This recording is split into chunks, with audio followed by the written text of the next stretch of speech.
నారద మహర్షి గారు ఎంతో ప్రయత్నించారు. ధ్రువుడిని ఇంటికి పంపించాలా, ఈ అరణ్యంలో కూర్చొని ఈ వయసులోనేమో తపస్సు చేస్తాను, భగవంతుడు కావాలంటున్నాడు. అది ఏంటి, భగవంతుడు దొరకడం ఏమి అంత ఈజీ అనుకున్నాడా? ఎంతమంది ఋషులు, ఎన్ని సంవత్సరాలు, వందల సంవత్సరాలు, వేల సంవత్సరాలు తపస్సు చేస్తే కూడా వాళ్ళకి భగవద్ దర్శనం అవ్వలేదు.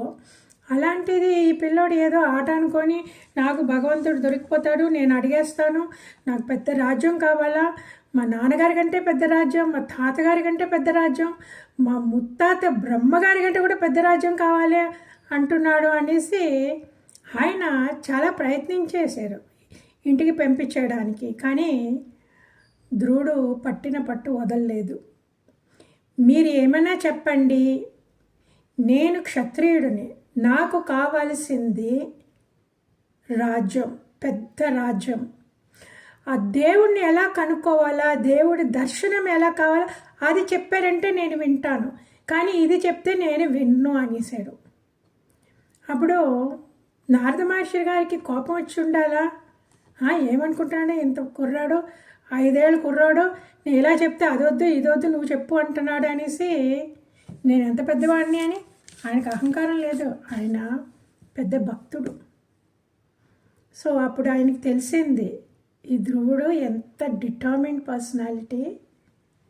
సరేలే అనేసి తను మంత్రోపదేశం చేసి ఎలాగ పూజ చేయాలా, ఎలాగ వ్రతం చేయాలా, ఎక్కడికి వెళ్ళి చేయాలా అని. అలాగే కదా యమునా తీరంలో, బృందావనంలో యమునా తీరంలో మధువనం అని ఉన్నది, అక్కడికి వెళ్ళి మట్టితోటి భగవంతుడి ఒక విగ్రహం చేసి 3 పూట్ల స్నానం చేసి పుష్పాలు, పళ్ళు, తులసి దళాలతోటి పూజ చేసి ఈ మంత్రం జపించి ఆ తర్వాత వ్రతం చేయాలా, ఇలాగా నిరాహార దీక్ష చేయాలా అనేసి అంత చక్కగా చేశాడు. ఆ చేసిన దానికి ముల్లోకాలు ఆయన ప్రాణాన్ని స్తంభించేటప్పటికీ ముల్లోకాలు అడిలిపోయి దేవతలందరూ పరిగెట్టారు బ్రహ్మగారి దగ్గరికి. బ్రహ్మగారి దగ్గర, మహావిష్ణు దగ్గరికే పరిగెట్టారు అందరూ. బ్రహ్మగారు కూడా వెళ్ళారు.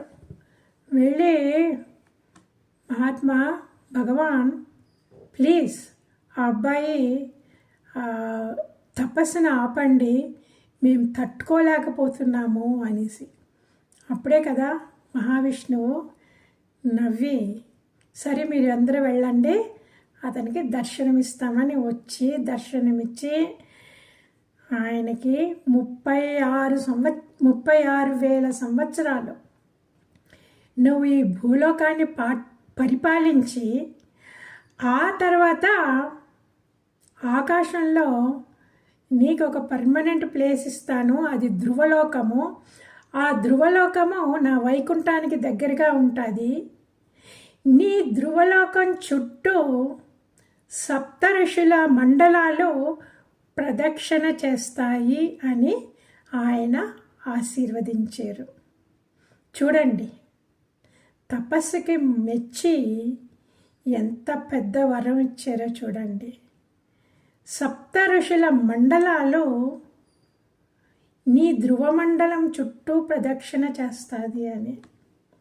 సో మనకి కూడా ఈ కాలంలో కూడా మనం ఏదైనా వ్రతం చేసామంటే, కఠిన వ్రతం చేసామంటే, కఠిన వ్రతం అంటేనే ఈ కాలంలో కలియుగంలో భోజనం మానేసి నీళ్లు మానేసి అది చేయకండి.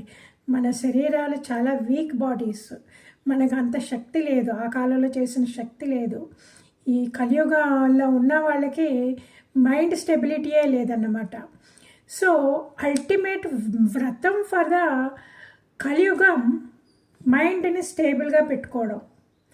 అది కానీ ఆ స్టేబుల్గా పెట్టి భగవంతుడినే మన మనసులో చూస్తూ ఉన్నామంటే, వేరే ఆలోచనలు ఏమీ రాకుండా ఆ భగవంతుడి దర్శనమే మనం హృదయంలో చూస్తూ ఉన్నామంటే, దానికి మించిన తపస్సు ఇంకేమీ లేదు. అది కష్టం, అది డెఫినెట్లీ కష్టం, కానీ ఇట్స్ నాట్ ఇంపాసిబుల్. అందువల్ల మనం చెయ్యాలా. అది చాలా కష్టం కాదండి. మనము తగ్గించేసుకోవాలన్నమాట. మన రెస్పాన్సిబిలిటీ అని 70% ఆఫ్ రెస్పాన్సిబిలిటీ మన మనసులో మనమే కల్పించుకున్నది. ఇంకేమి నేను లేకపోతే ఈ ఇల్లు జరగదు అనేసి, ఈ చిన్నపిల్లలకి ఏమీ తెలియదు అనేసి, వాళ్ళందరూ పెద్దవాళ్ళు అయిపోయారు. వాళ్ళకి తెలుసు, వాళ్ళ mind set is different from our mind set. అది మనం ఫస్ట్ తెలుసుకోవాలన్నమాట. తెలుసుకొని మన మనసు ఫుల్గా భగవంతుడికి అర్పించాల. ఈ శరీరం ఇచ్చిందే అందుకు, కానీ మనం మాయలో పడిపోయి ఇంకా నా ఇల్లు, నా పిల్లలు, నా విల్లు రాయడము, దీంట్లోనే మన జీవితం అంతా పోతుంది. మనం ప్రతిరోజు ధ్రువుడిని జ్ఞాపకం చేసుకోవాలన్నమాట. భాగవతంలో చెప్తారు ప్రతిరోజు 2 సార్లు ధ్రువ చరిత్రని మనము జ్ఞాపకం చేసుకోవాలంట. ఆ ధ్రువుడు ఎంత కఠిన తపస్సు చేశాడు, భగవంతుడు ఎంత పొంగిపోయాడు. భగవంతుడు పొంగిపోయి ఆ ధ్రువమండలం ఇచ్చింది అప్పుడెప్పుడో ఎన్నో కోట్ల సంవత్సరాలకు ముందు ఇచ్చింది, ఇంకా కూడా ఉన్నది చూడండి. ఆ లెవెల్కి నక్షత్రాలు అన్నీ, ఆ సప్తఋషి మండలాలు అన్నీ తిరుగుతున్నాయి. మొన్న మాట్లాడుకున్నాం కదా అవన్నీ ఎక్కడున్నాయి అనేసి. ఇప్పటికి కూడా అది మన వల్ల కుదురుతుంది. మనం కుదరదు అనుకుంటాము, ఏదో అనుకుంటాము. Responsibility don't waste your life. Okay, it's very important.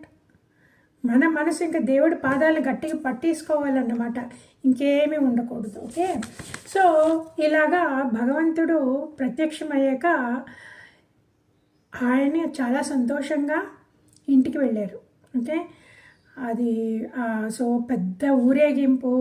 వాళ్ళ నాన్నగారు ఉత్తానపాత్ మహారాజ్కి తెలిసి అందరూని ఆయన్ని ఆహ్వానించడానికి వచ్చి తీసుకెళ్ళి అందరూ సంతోషం, అందరూ చుట్టుముట్టుకొని కూర్చున్నారు. ఎందుకు కూర్చున్నారంటే ఆయన బ్రహ్మతేజస్ చూసి మైమరిచిపోయారు అందరూ. ఎవరన్నా గొప్ప భక్తులు ఉన్నారనుకోండి, ఆ భక్తుల మీద మనకి తెలియకుండానే ఎందుకో అట్రాక్షన్ వచ్చేస్తుంది. ఆయన్ని చూడాలా, ఆవిడని చూడాలా, ఆవిడతో మాట్లాడాలా, చెప్పింది వినాలా అని వచ్చేస్తుంది. సో అలాగా ధ్రువుడికి చూడగానే, ఆ ధ్రువుడి తేజస్ చూడగానే అందరూ అట్రాక్ట్ అయిపోయి చుట్టూ కూర్చున్నారు. అప్పుడు ధ్రువుడు చెప్పారు ఏమైంది, ఎలాగా. నారద మహర్షి గారు వచ్చి చెప్పారు ఏం చేయాలని. తన తపస్సు, ఆ తపస్సు ఫుల్ డీటెయిల్స్ ఇవ్వలేదు ఆయన. ఎందుకు ఇవ్వలేదంటే ఆయన మనసులో దేవుడు ఉన్నాడే కానీ నేను ఇంత కష్టపడ్డాను, ఇన్ని రోజులు ఆకులు తిన్నాను, ఇన్ని రోజులు నీళ్ళు మానేసాను, ఇన్ని రోజులు ఊపిరి మానేసాను, అవన్నీ జ్ఞాపకం ఉండవు ఆయనకి. ఆయన మనసు భగవంతుడితో ఫుల్గా మమైకమైపోయి ఇంకా భగవంతుడినే డిస్క్రైబ్ చేసి, ఆ తర్వాత ఆయనకి బ్రహ్మజ్ఞానం ఇచ్చారు కదా భగవంతుడు. అతని తల మీద పాంచజన్యం పెట్టగానే ఇంకా శరీరం ఫుల్గా హ్యాడ్ బికమ్ సెల్ఫ్ నాలెడ్జ్, బ్రహ్మజ్ఞానంతో నిండిపోయింది. సో ఆ బ్రహ్మజ్ఞానం అంతా ఆయన అందరికీ చెప్పారన్నమాట. సో ఇంకా ఆయనకి ఇంకా 5 సంవత్సరాలే కదా, ఇంకా అలా పెరగాలి కదా. సో ఆయన రోజు పొద్దున్నే లేచి ఈ దీంట్లో ఎలాగ పూజలు చేసేవారో, ఎలాగ జపం చేసేవారో అవన్నీ కంటిన్యూ అయినాయి. ఆ తర్వాత యువరాజుగా అన్నీ నేర్చుకోవాలి కదా, ఎలాగ యుద్ధం చేయడం, ఎలాగ పరిపాలించడం, ఆ రాజవిద్య అన్నీ కూడా నేర్చుకున్నాడు. ఆయనకి చాలా బాగా ఈ విద్యలన్నీ చాలా బేగా పట్టుకున్నారన్నమాట. ఎందుకు? He has got a purity of mind, మనసు నిలకడగా ఉన్నది. తర్వాత భగవంతుడి కృప ఉన్నది. అందువల్ల అన్నీ ఆయన చాలా బేగా నేర్చుకున్నారు. సో ఇంకా ఒక యుక్త వయసు వచ్చింది, ఆయనకి పెళ్లి చేశారు. పెళ్లికి 2 భార్యలు అన్నమాట. సో ఇంకా వాళ్ళ నాన్నగారికి వయసు అయిపోయింది. సో వాళ్ళ నాన్నగారు ఇంకా రాజ్యం అప్పగించాలని మంత్రులను అడిగితే మంత్రులందరూ అన్నారు, ధ్రువుడిని రాజ్యాభిషేకం చేయండి, ధ్రువుడికి రాజ్యాభిషేకం చేయండి అని. ప్రజలందరూ కూడా ఆయన్నే అడిగారన్నమాట. అప్పుడు ఈ భూమండలానికి ఫుల్గా ఆయన్నే చక్రవర్తి చేశారు. అడిగాడు కదా ధ్రువుడు, నేనే రాజుగా ఉండాలనేసి. సో భూమండలానికి ఫుల్గా రాజ్యం చేసేసి వాళ్ళ నాన్నగారు అడవికి వెళ్ళిపోయారన్నమాట. ఇంకా తపస్సు చేసుకొని నేను ఆత్మ సాక్షాత్కారం పొందాలి అనేసి ఆయన వెళ్ళిపోయారు. ఇప్పుడు ధ్రువుడు చాలా చక్కగా పరిపాలించాడు. ధ్రువుడికి తెలుసు అన్ని ధర్మశాస్త్రాలు. భగవంతుడిని తెలిసిన వాళ్ళు, భగవంతుడి మీద మనసు ఉన్నవాళ్ళు, వాళ్ళు అస్సలు తప్పు చెయ్యరండి. వాళ్ళకి తెలుస్తుంది ఎలాగా నడుచుకోవాలి అనేసి. సో ఆయన చక్కగానే పరిపాలించారు, యజ్ఞాలు చేసేవారు. ఆ తర్వాత భగవద్భక్తులు ఎవరెవరన్నా ఉన్నారో వాళ్ళందరినీ ప్రోత్సహించేవారు. వాళ్ళందరికీ ఏమేమి సపోర్ట్ ఇవ్వాలో అవన్నీ చేసేవారు. ధర్మబద్ధంగా ఆయన పరిపాలించేవారు అన్నమాట. ఓకే. సో ప్రజలందరికీ చాలా సంతోషంగా ఉండేది. పూజారులకంతా చాలా సంతోషం. అక్కడ ఉన్న పూజారులు దేవాలయాల్లో ఏమేమి జరగాలో అవన్నీ సక్రమంగా జరిగాయి. తర్వాత ఎన్నెన్నో వేద పాఠశాలలు నిర్మించారు. ప్రజల్ని చక్కగా చూసుకున్నారు. అందరూ ఆనందంగా ఉండేవారు. ఒకరోజు ఏమైందంటే అప్పటికి ఇంకా ధ్రువుడి తమ్ముడు ఉత్తముడు, ఆ ఉత్తముడికి ఇంకా పెళ్ళి అవ్వలేదన్నమాట. ఒకరోజు హిమాలయాల్లోకి వెళ్ళాడు ఆయన. ఆ వెళ్ళినప్పుడు అక్కడ ఏమైందో ఏమో, ఎవరితో ఉన్నా తగాదా పడ్డాడో ఏమో, యక్షుడు ఆ ఉత్తముడిని చంపేశాడు. సో ఉత్తముడిని ఇలాగ చంపేసేయడని తెలియగానే ఆయన భటులు వచ్చి చెప్పగానే ధ్రువుడికి చాలా కోపం వచ్చేసింది. సో రాజుగారి రెస్పాన్సిబిలిటీ ఏంటి? రాజుగారి రెస్పాన్సిబిలిటీ వాళ్ళ ప్రజల్ని కాపాడడం అన్నమాట. సో ఇప్పుడు ధ్రువుడిని కాపాడలేకపోయాడు, తెలియలేదు, చంపేశారు. ఇప్పుడు అది ఎవరు చంపారు అని తెలియాలి కదా, ఎవరైనా వాళ్ళ మీద యుద్ధానికి వెళ్ళాలి కదా. ఆయన అంతా ఇలాగ యక్షుడు చంపాడని తెలియగానే ఆయన పెద్ద సైన్యాన్ని సమకూర్చుకొని యక్షుల మీద యుద్ధానికని ఆయన అలకాపురికి వెళ్ళారు హిమాలయాల్లో. అక్కడికి వెళ్ళి ఆయన యుద్ధం చేసేటప్పుడు ఇంకా ఎంత ఘోరంగా యుద్ధం చేశారు అంటే, ఆ యక్షులు వెరీ పవర్ఫుల్. యక్షులు ధర్మంగా ఎదురుగా నిలబడి యుద్ధం చేయలేకపోయారు. ఈయన పవర్కి, ఈయన వేసి బాణాల ఫోర్స్కి, ఆ నంబర్స్కి యుద్ధం చేయలేకపోయారు. అందువల్ల వాళ్ళ మాయలు ప్రయోగించడం స్టార్ట్ చేశారన్నమాట. అప్పటికే ఎంతోమంది యక్షులు చనిపోయారు. ఇంకా మనము ధ్రువుడితోటి మనం ధర్మబద్ధంగా మనము యుద్ధం చేయలేము అనేసి వాళ్ళకి మాయ శక్తి ఉన్నది, వాళ్ళు మాయ ప్రయోగించడం ఆరంభించారు. ఆ మాయ ఎలాగుండేది అంటే, ఏమీ లేకుండానే సడన్గా మేఘాలను సృష్టించగలరు, ఉరుములు మెరుపులు సృష్టించగలరు, తర్వాత పొగలు సృష్టించగలరు, ఏదేదో రకాల పక్షులు, ఏదేదో రకాల యానిమల్స్, మృగాలు, అవన్నీ సృష్టించగలరు అన్నమాట. అవన్నీ కనబడతాయి. ఆ తర్వాత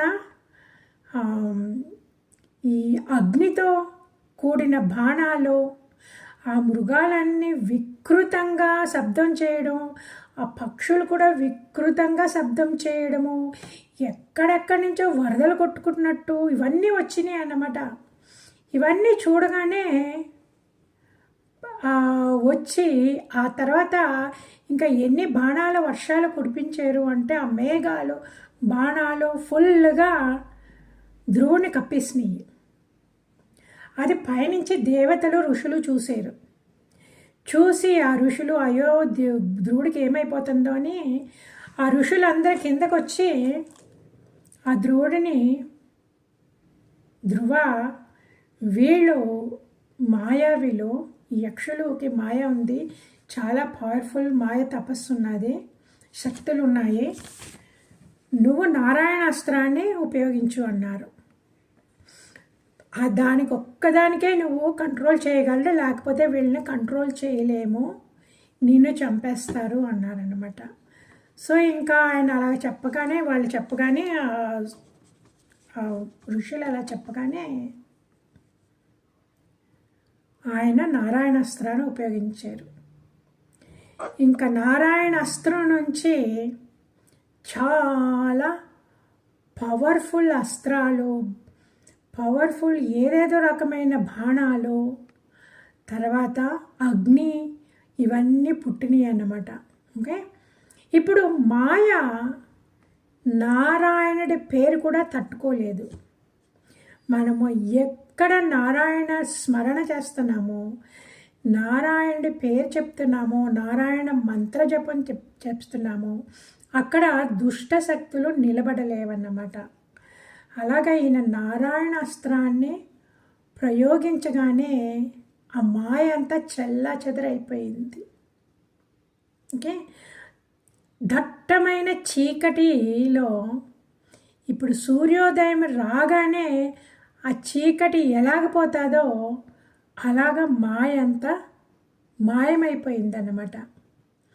ఇంకా యక్షులు కనబడ్డారు కదా, ఆయన గబా గబా గబా గబా ఎంతో మందిని యక్షుల్ని చంపేస్తున్నారు. వెంటనే స్వయంభువ మను వాళ్ళ తాతగారు చూసి కిందకి పరిగెట్టుకొచ్చి అన్నారు, ధ్రువ ఏంటిది, నువ్వు గొప్ప భక్తుడివి కదా, ఆ భక్తుడికి ఎవరికన్నా ఇంత కోపం ఉండొచ్చా? ఏదో ఒక యక్షుడు నీ తమ్ముడిని చంపేయడని ఇంతమంది యక్షుల్ని నువ్వు చంపేస్తావా? ఇంత కోపం ఉన్న వాళ్ళకి నరక ద్వారము తెరుచుకుంటుందని నీకు తెలియదా? భక్తి ఉన్న వాళ్ళకి శత్రుత్వం అనేదే ఉండకూడదని నీకు తెలియదా? భక్తులు ఎప్పుడూని వేరే వాళ్ళని కష్టపెట్టకూడదు, వాళ్ళ ఒక్కళ్ళని కష్టపెడితే కూడా అది మనల్నే కొడతాదని నీకు తెలియదా? చాలు, నీ ఆగ్రహం చెల్లించు, నీ ఆగ్రహం తగ్గించు, ఈ శత్రుత్వం వీడు, ఇంకా స్టాప్ చేసేయి, ఇంకా యుద్ధం ఆపి నువ్వు కుబేరుణ్ణి క్షమాపణ కోరుకో అని. ఎందుకు కుబేరుని క్షమాపణ కోరుకో అన్నా అంటే కుబేరుడు కూడా పెద్ద భక్తుడు, ఈ యక్షులందరికీ రాజు అన్నమాట. సో నువ్వు కుబేరుని వెళ్ళి నువ్వు క్షమాపణ కోరుకోవాలా. కుబేరుడు గొప్ప శివభక్తుడు. ఇప్పుడు కుబేరుడికి ఆగ్రహం వచ్చిందంటే శివుడికి కూడా ఆగ్రహం వచ్చేస్తుంది, ఇంకా చాలు అని. సో వెంటనే ధ్రువ మహారాజ్ వాళ్ళ తాతగారు స్వయంభువమని చెప్పినట్లు వెంటనే ఆపేసి ఆ కుబేరుణ్ణి ఆయన ప్రార్థన చేశారు, నన్ను క్షమించండి, నేను ఇలాగా నా తమ్ముడు చనిపోయాడన్న ఆగ్రహంలో నేను మిమ్మల్ని ఇలా చేశాను, నన్ను క్షమించండి అని క్షమార్పణ అడిగేటప్పటికి కుబేరుడికి కూడా చాలా సంతోషమైంది. కుబేరుడికి చాలా సంతోషమే అన్నాడు. కుబేరుడికి ఏంటి, కుబేరుడికి భక్తులంటే చాలా సంతోషం, చాలా భక్తి అన్నమాట. భక్తుల్ని ఎప్పుడూ ఒక భక్తుడు ఇంకొక భక్తుడిని సేవించాల. ఇంకొక భక్తుడికి గౌరవం ఇవ్వాలా, సేవ చెయ్యాలా. అందుకోసం కుబేరుడు ధ్రువుణ్ణి మన్నించి ఆయన అడిగారు, సో నాకు ఫైన్ పర్వాలేదు, నువ్వేమో చంపేవు ఇంతమందిని, యాక్చువల్గా చంపింది, చంపబడిన వారు, చచ్చిపోయిన వారు వీళ్ళందరూ నీ వల్ల నువ్వు చేసింది కాదు, ఇది కాలం చేత చేయబడింది. అందువల్ల ఏం పర్వాలేదు, నువ్వు నాకు క్షమార్పణ కోరిన మూలాన నాకు చాలా సంతోషమైంది, నీకు ఏ వరం కావాలో నువ్వు కోరుకో అన్నారు. మనకు తెలుసు కదా కుబేరుడు కోశాధిపతి అని, ఎంత వెల్త్ కావాలంటే అంత ఇచ్చేయగలడు అనమాట. కానీ ధ్రువుడు అది కోరలేదు. ధ్రువుడు ఏం కోరాడంటే, నేను చనిపోయే వరకు నా మనసులో ఎప్పుడూ భగవంతుడే ఉండేలాగా నన్ను ఆశీర్వదించండి, నేను మాయకి లోపడకుండా ఉండడానికి నన్ను ఆశీర్వదించండి అని అడిగారు. ఎందుకు నేను మాయకి లోబడకుండా ఉండాలి అని?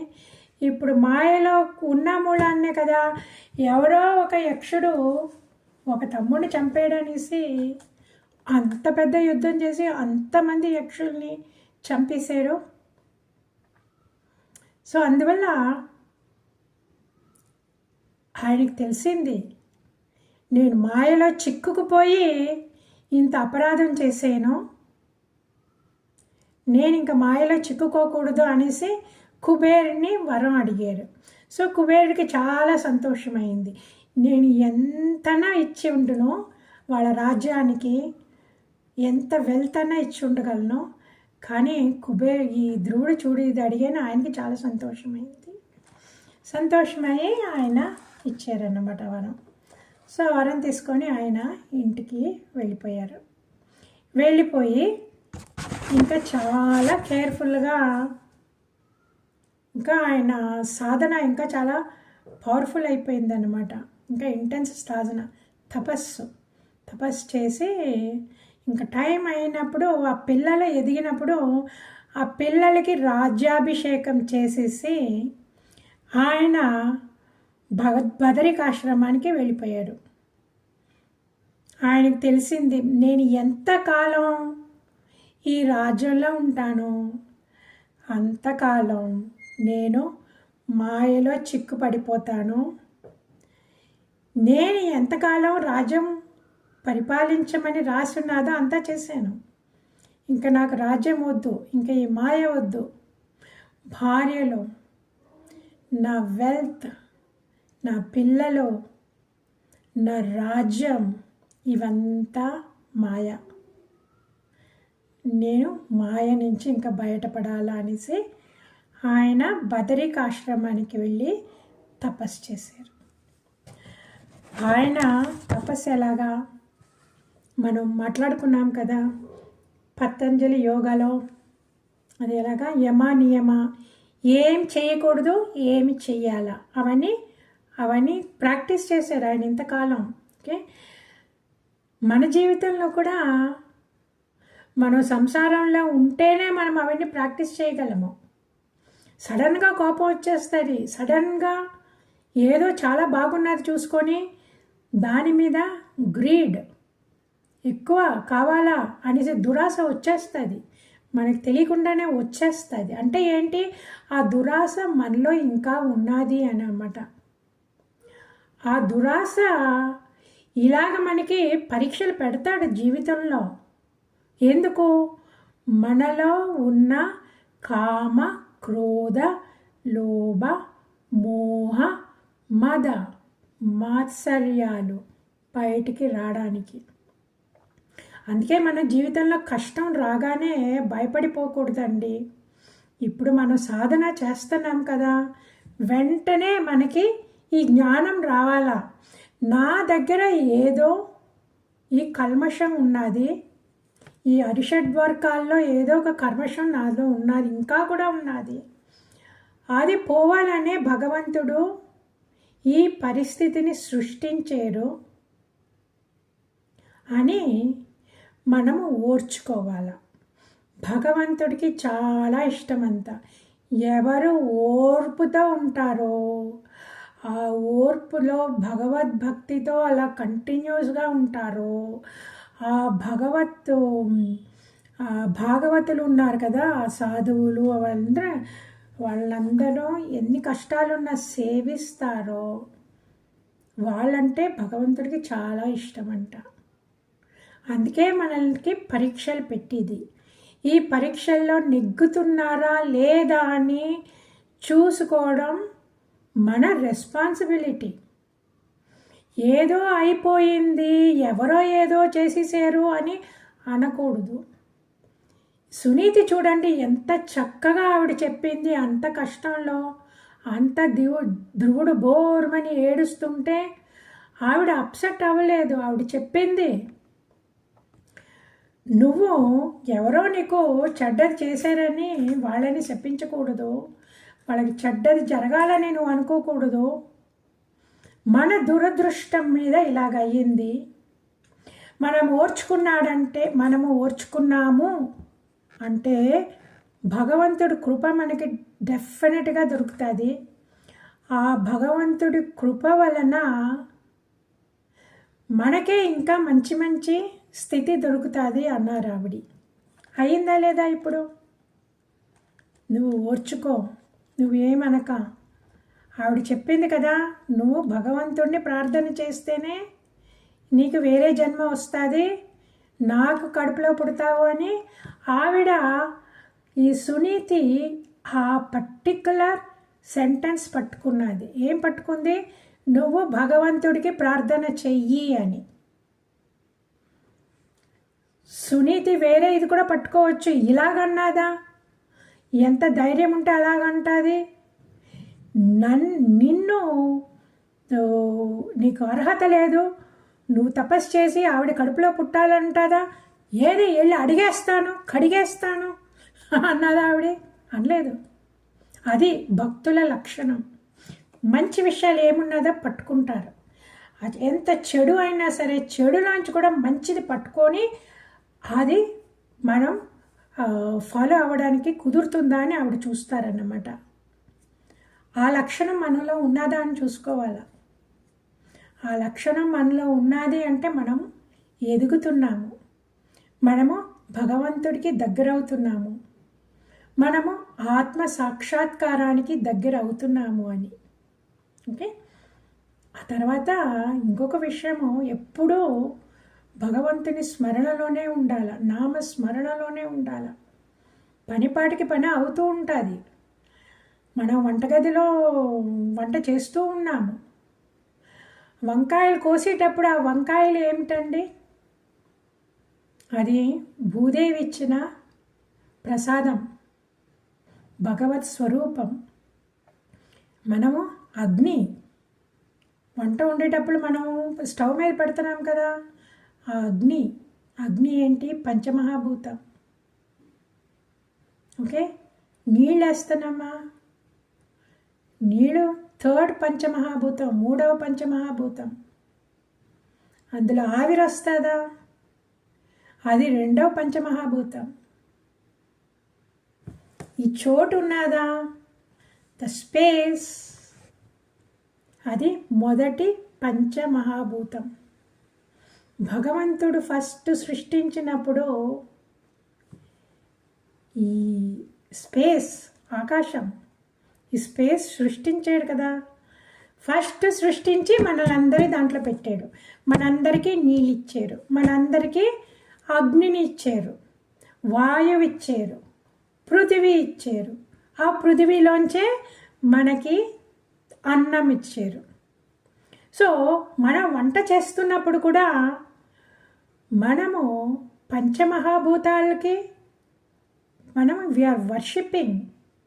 ఆ వర్షిప్ఫుల్ యాటిట్యూడ్, భక్తి భావం, ఎప్పుడూ మనకి కృతజ్ఞతాభావం, ఆ భక్తి భావం, పూజ్య భావం ఉండాల. ఎప్పుడు వినయంగా ఉండాల, కృతజ్ఞత ఉండాల. మనకి ఇంత ఆరోగ్యం ఉన్నది, ఈ వయసులో ఇంత ఆరోగ్యం ఉన్నది, ఇంత చక్కగా వింటున్నాము, ఇంత చక్కగా చూస్తున్నాము, ఇంత చక్కగా నేర్చుకుంటున్నామంటే మన ఇంటెలిజెన్స్ ఎంత చక్కగా పనిచేస్తుంది చూడండి. మన బుద్ధి ఇంత చక్కగా పనిచేస్తుంది. మన బుద్ధి కరెక్ట్గా ఇప్పుడు దేవుడి విషయాలే వినాలని వచ్చేము అంటే అది భగవంతుడి కృప. సో ప్రతి నిమిషము మనము భగవంతుడికి కృతజ్ఞత చూపించాల. వంట చేస్తూ కృతజ్ఞత, భోంచేస్తూ కృతజ్ఞత, ఎవరితో మాట్లాడుతూ కృతజ్ఞత, ఎవరితో మాట్లాడుతూనే చాలా చాలా మనం కేర్ఫుల్గా మాట్లాడాల. మాటలు వచ్చేటప్పుడు హితం మితం ప్రియం సత్యం అని భగవద్గీతలో కృష్ణుడు చెప్పాడు కదా, వాక్ తపస్. మనం ఆ తపస్సులో ఉండాల. 24 గంటలు మనం ఎవరెవరినైనా ఈ మధ్యలో మాట్లాడతాం కదా, ఆ తపస్సు ఉండాల. మనం హితంగా మాట్లాడుతున్నామా, వాళ్ళకి ప్రియంగా మాట్లాడుతున్నామా, వాళ్ళకి నిజమే చెప్తున్నామా, వాళ్ళకి ఊరికే మాట్లాడి బోర్ కొట్టిస్తున్నామా, ఇంత ఇది ఉండాల. మనం అంత కేర్ఫుల్గా మాట్లాడేమంటే అండి మనకి మాటలు చాలా తక్కువే ఉంటాయన్నమాట. అందుకంటే అనవసరమైన మాట్లాడము. సో ఎవరికి కష్టాలు ఉండవు. మన మనసు కంట్రోల్లో పెట్టుకుంటాము.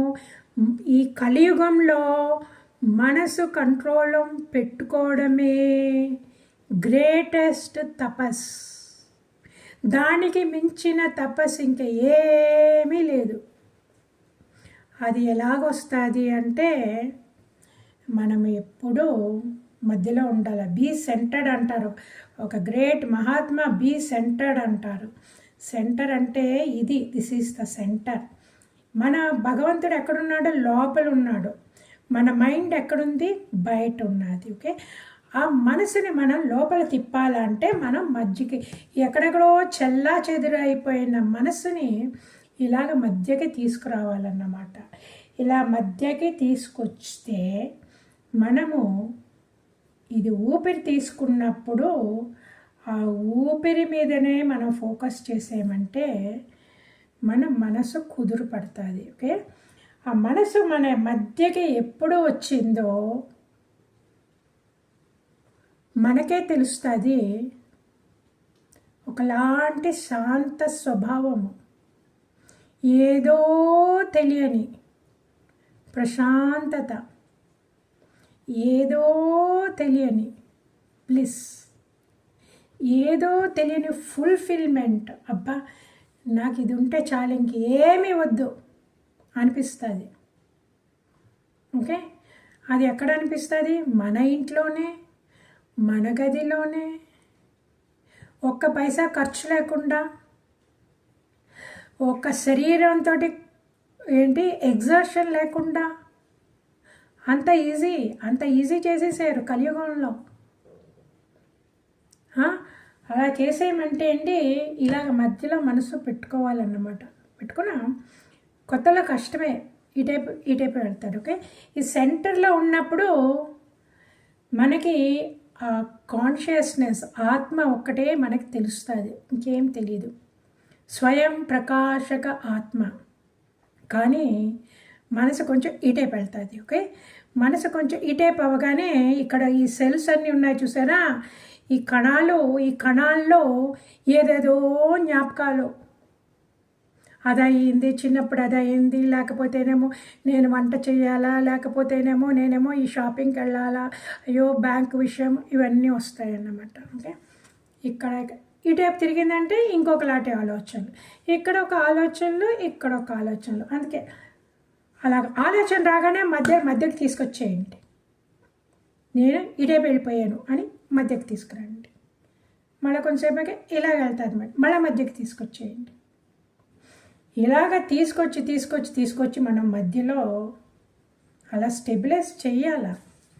కుదురుతుంది, అది డెఫినెట్గా కుదురుతుంది. చాలా కాలం పట్టింది నాకు, ఎన్నో సంవత్సరాలు పట్టింది. కానీ ఈ టెక్నిక్ తెలియగానే నాకు ఇంకేమీ వద్దబ్బా. నేను చనిపోయే వరకు ఈ కథలు చెప్పుకుంటూ ఇలాంటి భక్తుల గురించి నేను జ్ఞాపకం పెట్టుకుంటూ ఉంటే చాలు అని. ఈ ధ్రువ చరిత్రలో ఆఖరిలో విషయాల్లో చెప్పింది అదే. అందరినీ చెప్పేది ఇదే చేయాలా అని. ఈయన ఎంత పెద్ద భక్తుడు అంటే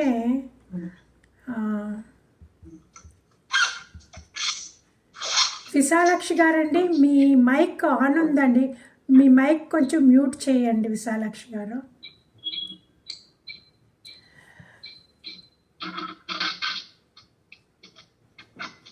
మైక్ కొంచెం ఆఫ్ చేయండి విశాలాక్షి గారు, డిస్టర్బ్.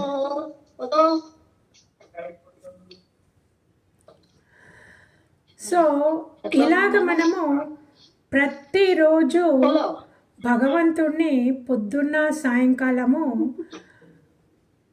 ఇట్లాంటి భక్తుల్ని, ఓకే, భగవంతుణ్ణి పట్టుకోవడం ఫస్ట్ కష్టం. మన భక్తుల్ని ఫస్ట్ కట్టుకోవాలా, మనకి తెలియాలా. సో వీళ్ళందరూ చేశారు, చేసి భగవంతుణ్ణి కృప సంపాదించుకున్నారు.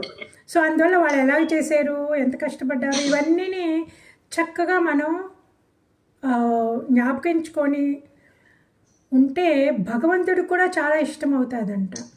భగవంతుడికి ఎప్పుడూ తన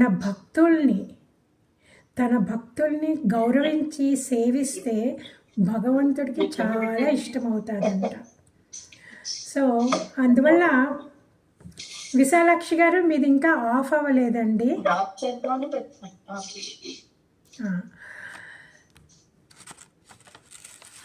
సో ఇలాగా మనము ఎప్పుడు ఈ దీంట్లో చెప్తారో, నారద మహర్షి గారు ఈ ధ్రువుడికి ఇలాగ ధ్రువలోకం దొరికి ఆ తర్వాత ఇంకా ఆయనకు మోక్షం దొరికింది కదా. ఆ మోక్షం దొరికాక ఈయన తపస్సు చేస్తున్నప్పుడు, బదరికాశ్రమంలో తపస్సు చేస్తున్నప్పుడు ఒకరోజు పుష్పక విమానం వచ్చిందంట. ఆ పుష్పక విమానంలో ఇద్దరు వచ్చారు, నంద సునంద అని, విష్ణుదూతలు. చక్కగా ఆ విష్ణుదూతలు ఎప్పుడు విష్ణువులాగే ఉంటారు.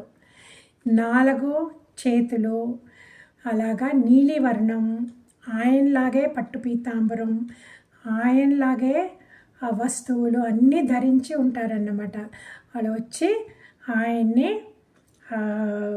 ఆ పుష్పక విమానం చూపించి, ధ్రువ, నువ్వు చేసిన తపస్సుకి భగవంతుడు చాలా సంతోషించి నీకు పుష్పక విమానం పంపించారు, నేను ధ్రువలోకానికి తీసుకెళ్ళి మేము వదులుతాము అని.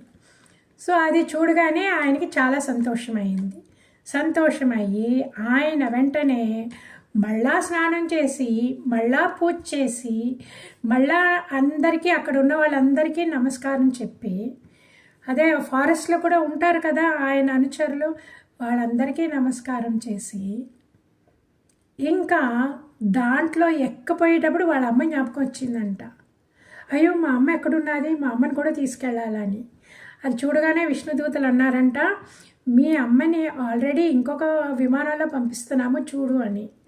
సో ఆవిడికి భగవంతుడు ఇంకొక విమానం పంపించి దాంట్లో తీసుకెళ్తున్నారు. ఎందుకు తీసుకెళ్తున్నానండి, వాళ్ళ అబ్బాయిని ధర్మ మార్గంలో పెట్టి ఈ భక్తి మార్గంలో పెట్టింది కదా, అందువల్ల ఆవిడిని తీసుకెళ్తున్నారు. ఓకే, మనము ఎవరితోనన్నా భగవంతుడి మాటలు మాట్లాడి, భగవంతుడి గురించి కథలు చెప్పి, ఇటువైపు ఈ స్పిరిచువల్ వైపు తిప్పేము అంటే మనకి ఎక్స్ట్రా పాయింట్స్ అన్నమాట దేవుడి దగ్గర.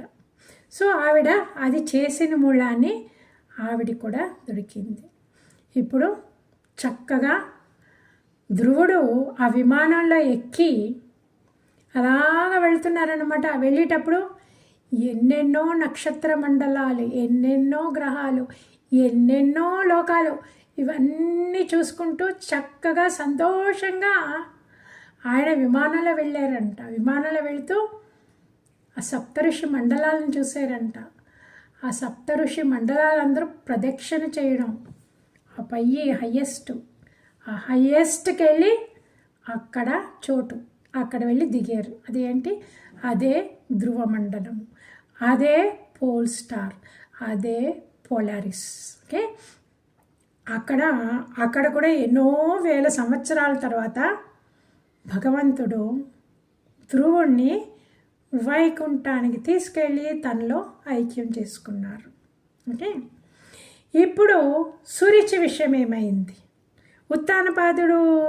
ఉత్తానపాదుడేమో వెళ్ళి ఆయన ధ్రువుడికి రాజ్యం కట్టేశాక ఉత్తానపాదుడు వెళ్ళి తపస్సు చేసి ఆయన ఆత్మసాక్షాత్కారం పొందారు. ఉత్తముడికి ఏమైంది? ఉత్తముడిని యక్షులు చంపేశారు. ఇప్పుడు సురుచికి ఏమైంది?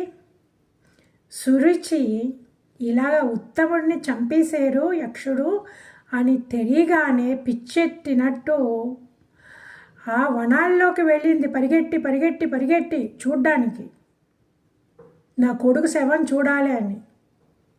ఆ వెళ్ళి దోవలో దావానలానికి ఆవిడ చిక్కుకొని, ఫారెస్ట్ ఫైర్లో చిక్కుకొని ఆవిడ చనిపోయిందన్నమాట. ఇప్పుడు చూడండి, చెడ్డ పని చేసిన మూలాన్ని సురుచి కొడుకు నాశనం అయిపోయారు. ఆవిడ ఎందుకు చెడ్డ పని చేసింది? అహంకారం. నేను చాలా అందగత్తిని, రాజుగారికి నేనంటేనే ప్రియం జాస్తి, నా కొడుకే రాజు అవ్వాలి అని. ఆ అహంకారం, ఆ దుర్బుద్ధి, ఆ దురాశ ఉన్నవాళ్ళకి ఇలాగవుతుంది. ఎంత కష్టంలో కూడా ఓర్చుకొని మనము భగవంతుణ్ణే పట్టుకొని వేరే వాళ్ళకి చెడ్డ జరగకూడదు అని మన మనసులో ఉంటే సునీతిలాగా విష్ణులోకానికి, ధ్రువుడులాగా ధ్రువలోకానికి భగవంతుడు మనల్ని కూడా తీసుకెళ్తాడు. భగవంతుడికి పార్షియాలిటీ ఏమీ లేదు. ఇక్కడ ప్రాబ్లం ఉన్నది మనకే. మన ప్రాబ్లం ఏంటి? మాయలో చిక్కుపోయాము. మాయలో చిక్కుకుపోయి నేను నాది అని మన జన్మ వేస్ట్ చేసుకుంటున్నాము. ఈ ధ్రువ కథ విన్న వాళ్ళకి చాలా పుణ్యం వస్తుందంట. భక్తి మార్గంలో లేని వాళ్ళు కూడా భక్తి మార్గంలోకి వస్తారంట. ఆ భక్తి మార్గంలో కొంతకాలం ఉన్న వాళ్ళకి ఇంకా భక్తి మల్టిప్లై అయిపోతుందంట. ఆ తర్వాత మనకి ఉన్నాయి కదా ఈ రాగద్వేషాలు, అవన్నీ ఆటోమేటిక్గా తగ్గిపోతాయంట. ఈ భక్తుడికి ఆ పవర్ ఉన్నదండి. భక్త ప్రహ్లాద ధ్రువుడి చరిత్ర చైతన్య మహాప్రభు అని విన్నారు కదా. ఇస్కాన్ వాళ్ళు కొలిచి దేవుడు శ్రీకృష్ణుడే అవతారమే చైతన్య మహాప్రభు. ఓకే, ఆ చైతన్య మహాప్రభు ఆయన ఇక్కడ ఏంటి పూరిలో ఉండేవారంట. అప్పుడు ఒక పండితుడు ఉన్నాడు. ఆ పండితుడి దగ్గరికి ప్రతిరోజు ఆయన వెళ్ళేవారంట. వెళ్ళి ధ్రువ చరిత్ర, ప్రహ్లాద చరిత్ర ప్రతిరోజు వినేవారంట. ఆయన విని ఆయన ఎంతో ఉత్సాహంతో he use to go into ecstasy ఇవి విన్నాక. సో మనకి చైతన్య మహాప్రభు ఇన్కార్నేషన్ ఆఫ్ శ్రీకృష్ణ ఈ కలియుగంలో వాళ్ళకి తెలియాలా, భక్తుల చరిత్రలు వినాలా, భగవంతుడి నామస్మరణ చెయ్యాలా, భగవంతుణ్ణే ఎప్పుడూ ఆలోచిస్తూ ఉండాలా అని చెప్పడానికే శ్రీకృష్ణ పరమాత్మ చైతన్య మహాప్రభువులాగా అవతారం ఎత్తారన్నమాట. ఓకే, ఈ భాగవతం రాయడం కూడా వ్యాస మహర్షి గారు కలియుగంలో మనుషులకి రాగద్వేషాలు ఉండకూడదు, ఈర్ష్య ఉండకూడదు, కరుణతో ఉండాలా అని చెప్తూ ఉంటే కష్టమవుతుంది. వాళ్ళు ఈ చెవిలో వినేసి ఈ చెవిలోంచి పడేస్తారు అనేసి ఎప్పుడెప్పుడో అయినాయి కదా అవన్నీని. ఒక మహాయుగం అంటే 43,00,000 మహాయుగం. 43,20,000 సంవత్సరాలు. ఒక మహాయుగం అంటే ఒక కృతయుగము, త్రేతాయుగము, ద్వాపరయుగము, కలియుగము, ఈ 4 చేరి ఒక మహాయుగం అన్నమాట. రైట్. అదే 43,20,000 సంవత్సరాలు. అలాంటివి ఎన్నెన్నో అయినాయి ఆ కాలంలో అయినాయి. అవన్నీ రిపీట్ అవుతూ ఉంటాయి అన్నమాట ఒక్కొక్కసారి. సో ఇప్పుడు మనకి నిదర్శనం కూడా ఉన్నది. ధ్రువుడు ఉన్నాడు, ధ్రువుడికి ఇలాగ అయ్యింది, ధ్రువుడు ఇలాగా భగవంతుడిని చేరుకున్నాడు అని నిదర్శనానికే ఇవన్నీ ఉన్నాయన్నమాట. ఓకే.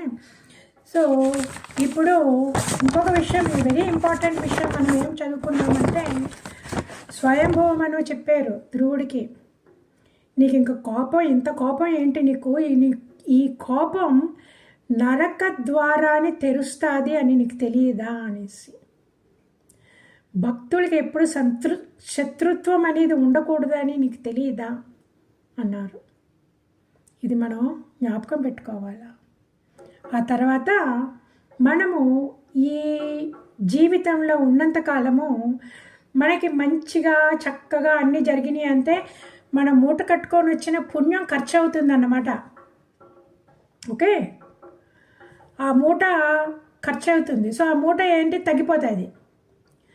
ఆ తగ్గింది మూటని మనము ఇంకా ఎక్కువ చేయాలి. అలాగా ఎందుకు, పుణ్యకార్యం. ఆ పుణ్యకార్యం, బెస్ట్ పుణ్యకార్యం భగవంతుడి గురించి స్మరణ చేయడం, భగవత్ కథలు వినడం అన్నమాట. ఓకే. ఇప్పుడు పాపము ఖర్చు చేయాలా. ఓకే. పాపం అంతా మనం పెట్టుకొని ఉంటే మళ్ళీ ఇంకొక శరీరం ఇచ్చేస్తాడు. ఆ పాపము ఖర్చు చేయాలి. ఆ పాపం ఎలా ఖర్చు చేస్తాము అంటే, మనకి కష్టాలు వచ్చినప్పుడు ఓర్పు,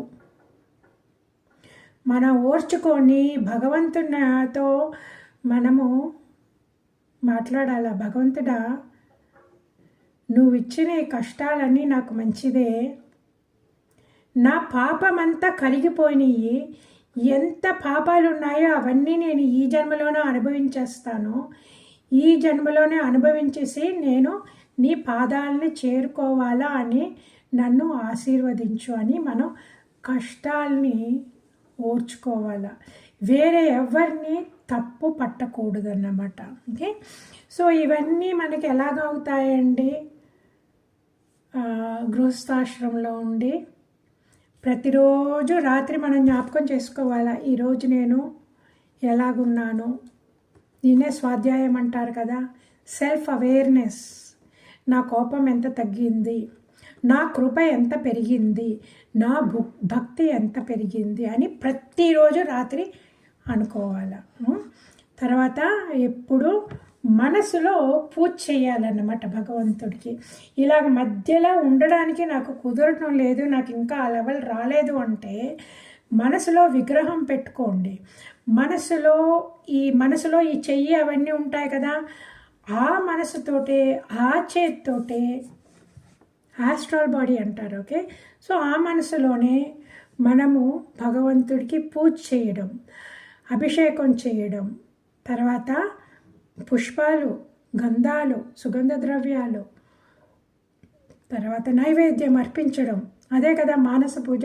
శివ మానస పూజలో ఎంత చక్కగా చెప్పారు. అది ఆ శివ మానస పూజ. ఇది అయ్యే వరకు ఆ శివ మానస పూజ చేయండి. ఆటోమేటిక్గా శివ మానస పూజ చేయవలసిన అవసరమే లేకుండా మీ మైండ్ మధ్యకు వచ్చేస్తుంది. మైండ్ మధ్యకు వచ్చిందంటే కాలం స్తంభించుతుంది. మన ఇండివిజువల్ కాలం స్తంభించుతుంది. మన ఇండివిజువల్ కాలం స్తంభించింది అంటే మన రాగద్వేషాలు పడిపోతున్నాయి అని, మన సంస్కారాలు, చెడ్డ సంస్కారాలన్నీ పడిపోతున్నాయి అని. మనం ఆ లెవెల్లో ఉండి మనము ఏ పని చేసినా సరే ఒక్కోసారి తప్పు జరుగుతుంది, ఒక్కోసారి మంచిది జరుగుతుంది. ఆ పాపాలు పుణ్యాలు మనల్ని అంటుకోవు. సో ఇదే అల్టిమేట్ కర్మయోగాలాగా అయ్యి మనము చక్కగా భగవంతుడితోనే ఎప్పుడు ఉంటాము. అన్ని సాధనల కంటే మానస సాధన, మానస పూజన అండ్ దెన్ ఇది జపం చాలా పవర్ఫుల్. ఎందుకు పవర్ఫుల్ అంటే అండి, మన మనసులో ఎవ్రీ సింగిల్ సెల్ దాంట్లో నిండిపోతుంది అన్నమాట. తర్వాత మనకి ఇంకా లాస్ట్ టైం వస్తుంది కదా, అది ఎప్పుడు వస్తుందో మనం చెప్పలేం కదా. 40 ఏళ్ళకి రావచ్చు, 50 ఏళ్ళకి రావచ్చు, 70 ఏళ్ళు, 80 ఏళ్ళు, ఎప్పుడు వస్తుందో మనకు తెలియదు. అప్పుడు మనం మంచం మీద పడుకున్నప్పుడు ఏదేదో అవుతుంటాయి చుట్టుపక్కల. ఏదో హాస్పిటల్కి వెళ్ళామంటే ఇక్కడ కూర్చుతారు, అక్కడ కూర్చుతారు, ఏదేదో చేస్తూ ఉంటారన్నమాట. కానీ మన మనసు ఫిక్స్ అయిపోయి ఉంటుంది భగవంతుడి మీద ఇలాగ మధ్యలో. అప్పుడు మన శరీరం వదిలి వెంటనే మనకు భగవంతుడితో చేరిపోతాము. ఓకే, సో మన గ్రూప్లో ఉన్నవాడు చాలామంది సీనియర్ సిటిజన్స్.